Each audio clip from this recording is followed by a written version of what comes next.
That's quite a description of the 50s, is it? Well, it was written at the end of the 50s, written in either late 1958 or early 59, and expressed what I felt by the time we'd come to the end of the 50s.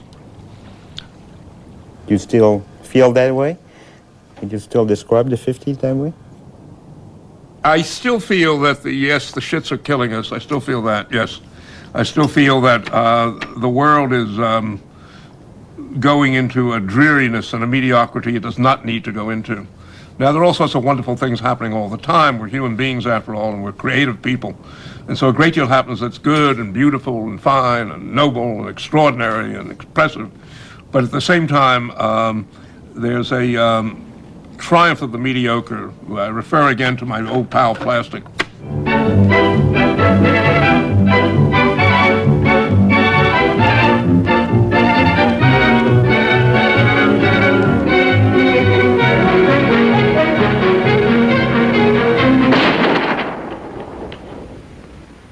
What's it to you?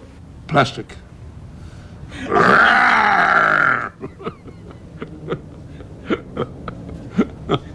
That's what I've been told. Well, anyway, although it's a joke, you Children grow up sucking on this stuff. Think of it. They finger it. There's nothing. Your fingertips feel nothing. If you touch a glass, you feel a little bit. You touch wood, you feel quite a bit. But when you touch this, nothing comes back.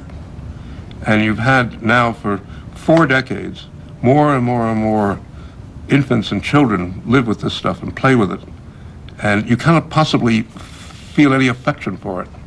I mean, after all, what is plastic when you stop to think about it? Plastic is the excrement of oil. That's how it started. What happened is all these people who were making their billions, their early billions on oil, were throwing away the waste product of oil when they refined the oil. And then suddenly somebody said, well, look, we're throwing away a fortune. In the French sense, we are piecing away a fortune. Let us save the waste product of oil. And so now we are surrounded by the excrement of oil. Nobody's ever been nourished by plastic. It's functional.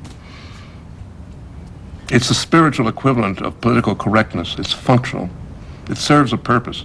And the cost of serving this purpose is enormous. One's teeth, when they're repaired, are now filled with plastic. Once upon a time, you had mercury in there. You had gold. You had silver. You had various metals. You could have a certain companionship with the devil. You know, mercury gave you, God knows what, it poisoned you on the one hand, and the other hand, it put you in contact with occult forces. Now what do you have in your teeth? Plastic. Your mouth feels numb. You kiss less well. I didn't stammer because of my ideas. What happened is I was getting into more and more of a violent edge, and it happened.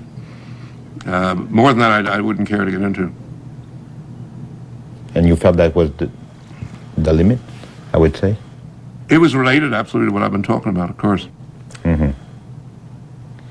Yeah, well, It made me recognize that I did not have a clear path through to philosophy. You see, and I've never had a coherent philosophical system since. What I've had since then is what I know is bad, as far as I'm concerned, what I think is bad, or what I see as bad in society.